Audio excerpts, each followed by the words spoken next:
make sure that everyone is included. Next, we've got Ms. Renaud, please. Thank you, Chair, Co-Chair Clerk, and members of the committee for inviting me to speak today on behalf of Canada Without Poverty. For 50 years, CWP has represented the interests of people living in poverty and has been led by people who have personally experienced poverty. Our work is guided by our lived experience. CWP operates on the belief that poverty is a violation of human rights, and we seek to eradicate poverty through education and to promote meaningful public policy action on poverty-related issues.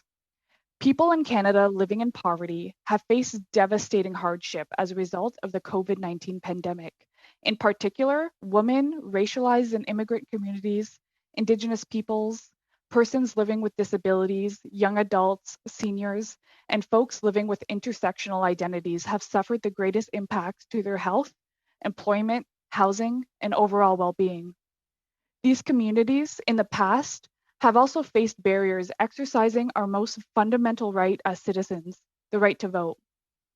CWP recently launched our Poverty Pandemic Watch project and released a report identifying the various areas that pandemic relief policies have failed to address, including loss of income or reduced income, limited housing and emergency shelters, and food insecurity during the pandemic. Our findings detail the profound hardships that diverse communities in poverty are experiencing during this pandemic, and these unique stressors can prevent people from feeling empowered in voting in an upcoming election. So the following are our recommendations to safeguard and enhance voting participation for voters in poverty. 1. Maximize the capacity to process and receive mail-in ballots in order to make voting accessible to those with shift work, living in remote communities, or needing to practice extra precaution because they or someone in their household are at greater risk of severe COVID-19 symptoms. 2, extend early voting periods to accommodate those who are self-employed, again, are in shift work and may be unable to vote during the official voting days.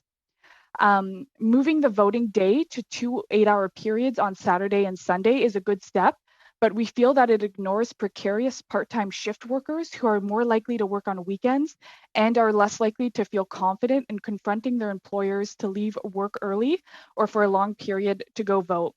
Further, it can be a barrier to single parents with school-aged children.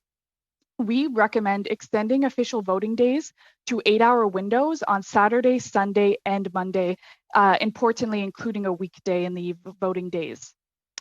As our other witnesses have noted, translating information about party platforms and candidates to languages other than English and French will be essential in distributing these materials to communities where English and French are not the first language of the local population.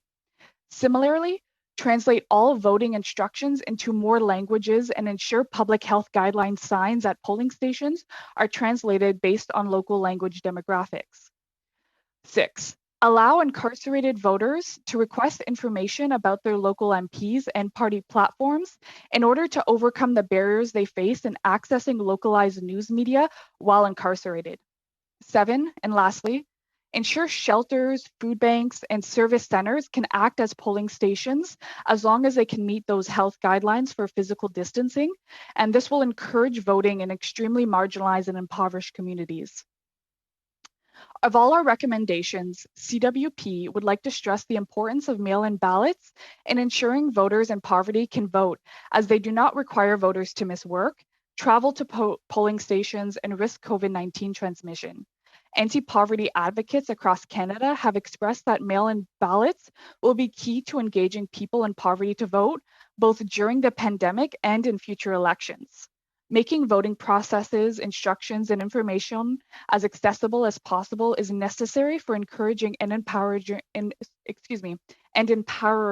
marginalized and disadvantaged people to participate in our democracy. It is vital that they exercise the right to elect leaders who they feel will represent and fulfill their needs as marginalized citizens.